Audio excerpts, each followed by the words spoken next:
Yes, yes, this will do nicely. Oh, uh, hello, Co's Reviews. You suggested I review it, and welcome back to the Road to Christmas. We are continuing on this little road by taking a look at Santa Claus 3, The Escape Clause.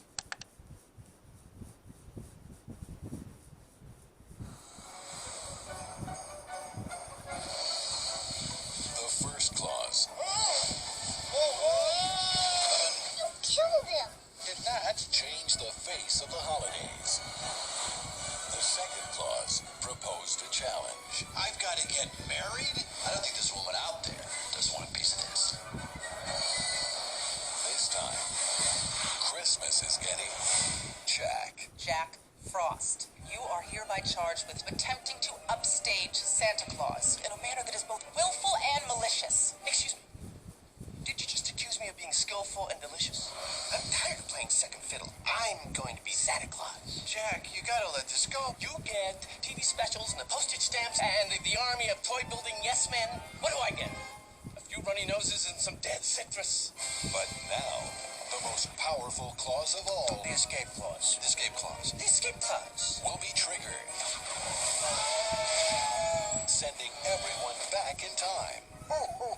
Somebody's on the roof. Hey, you! That coat belongs to me. And it will knock one Santa out You hit me with a shovel. and let another slip in.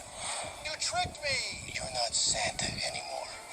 You're just a guy who smells like a cookie. This is so wrong! On Disney DVD, we'll call Christmas Frostmas. The future of the holidays will be at stake. I've done it.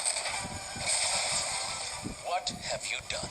And the final chapter will begin in the greatest Santa story ever told. I'm gonna make everything good again.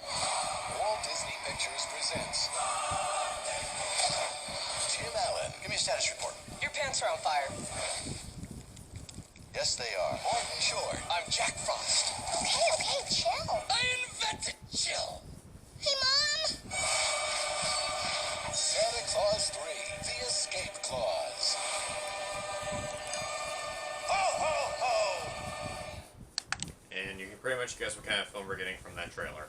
Anyway, Santa Claus 3, The Escape Clause was released in about 2007, I think, and it takes place a couple years after the last film. In this movie, Scott, once again played, Santa, once again played by Tim Allen, and his wife Carol are expecting a newborn baby. However, Carol feels like she doesn't get to see her family that much anymore, so Scott decides to bring her family up to the North Pole by disguising it as Canada, so to hopefully keep the secret Santa at bay. However, this is a little complicated since Scott's really overworked this time around, and things really don't help when Jack Frost, played by Martin Short, enters the picture.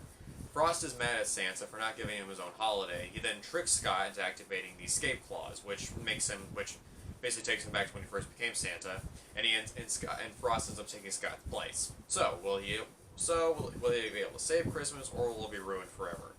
When this film came out, people hated it. They thought it was the worst Santa Claus film they had ever seen. Are their hates warranted? Sort of. And I say sort of because, well, yeah, it's not a great movie. It's still my favorite. And it's not my favorite. I still rather enjoy this movie. Let me break it down for you. The one things that work is the effects have improved since the last one. The effects are better than the last one. Tim Allen is once again really great as Santa. You can really tell that they're really showing that the overworked side of being Santa Claus. The first film showed him becoming Santa. The second film realized how hard it is having to find a wife in only a few days. This one shows how overworked he is sometimes. Martin Short is also really good as Jack Frost. He's great at being both sinister, funny, and manipulative at once.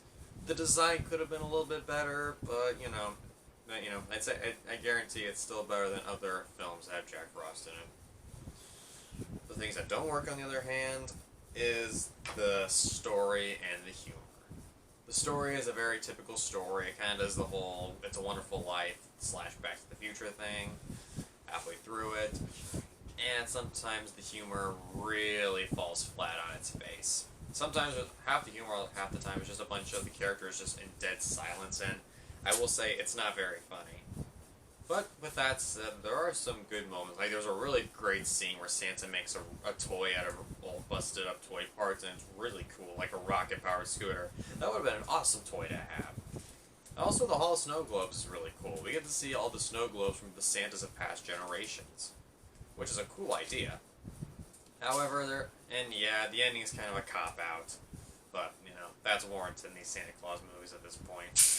So, on a whole, Santa Claus 3D Escape Clause isn't a perfect movie. It has its issues, but I still recommend it. Hope you enjoyed it, and join me next time when I take a look at a certain Christmas special, certain Christmas specials starring a certain mouse.